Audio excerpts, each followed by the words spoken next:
As job seekers look more and more like consumers, researching your company before applying for a job, employer branding is becoming really important to most talent acquisition functions. We're going to tell you the common pitfalls of folks who start off their employer branding strategy the wrong way, how to think about return on investment, and where to get started, which vendors you can partner with to accomplish your goals and move the ball forward. Okay, so let's talk employer branding. First and foremost, why do we care about employer branding? Let's look at job seeker behavior. The average job seeker now is spending 2 hours researching your company before applying for a job. And this is the average job seeker. The best job seekers, the people that you actually want to hire, they're spending more time. This stat comes from the Talent Board. They survey a couple 100,000 job seekers every year. 4%, that's what unemployment's are hovering around. And we've got 7.5 million open jobs in the United States right now. So the bottom line is that people are researching you. They want to be convinced to apply. And as talent acquisition professionals, we've got to do everything that we can to convince those people, because there's a tremendous amount of competition, especially for the top people who are going to make a difference in our company. So here's the framework that we use for thinking about employer branding activities. It's the candidate journey or the hiring funnel.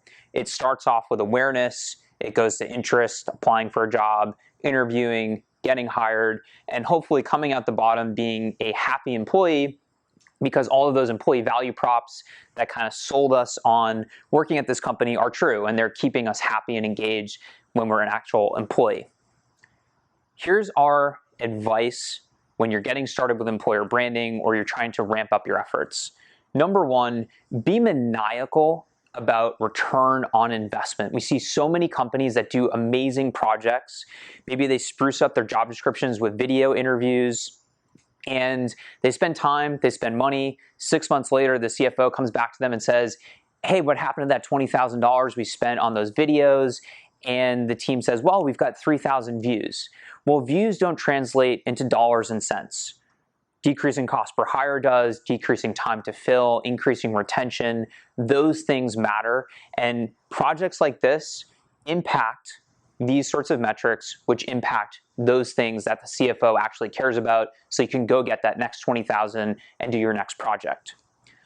Marketing is going to be your partner.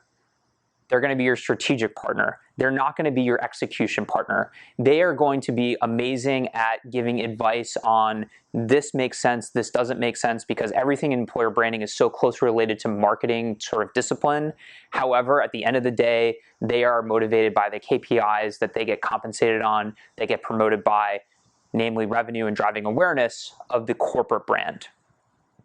Last piece of advice here is to adopt that lean startup methodology. Don't feel like you have to build out this 24-month-long employer branding roadmap.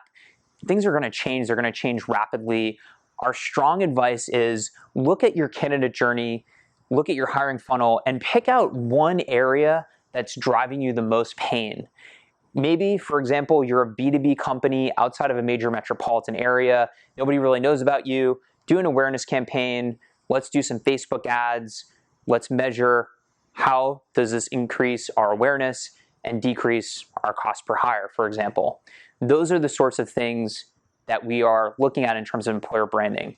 This page is going to give you a framework for ROI, some of the best partners and vendors to use, and also some of the mistakes that you can circumvent, save yourself the time and the aggravation.